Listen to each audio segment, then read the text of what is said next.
firms tend to be opportunistic, and if they are indeed covering the waterfront,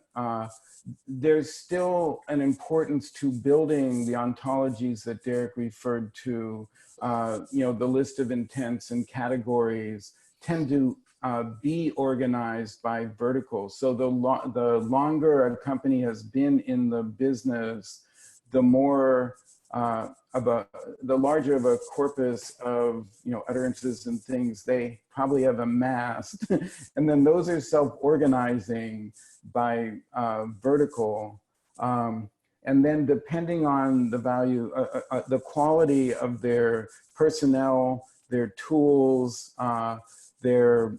connectors to other things, they will become attractive acquisition candidates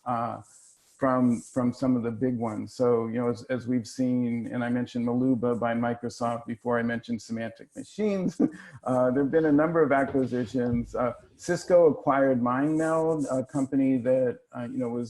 was one of the first to do natural language understanding. Eloquent Labs acquired by Square. These were all companies that were in our landscape as we started. And that these larger companies like In the Chat, which is a chat specialist, being acquired by Pegasus, NanoRep by LogMeIn, they bring narrow capabilities that are seen to be of value in a larger portfolio of solutions for enterprises, both customer and employee-facing productivity suites, if you will.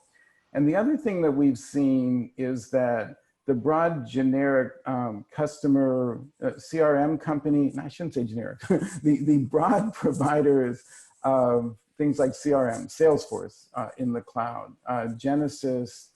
with its cloud offerings, coming up with a framework for bringing these resources into the customer care stack. So that we've definitely seen the solution stack for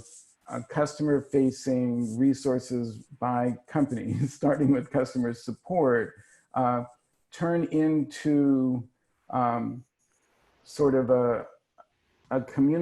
starting with a communications platform, looking to resources from third parties, and they could just start out by using connectors or APIs to gain access to something like Google's Dialogflow, or but it's being driven by organic demand for flexibility as companies try to figure out what their strategy is to infuse either customer care or employee productivity resources with elements of artificial intelligence, machine learning, and that sort of stuff.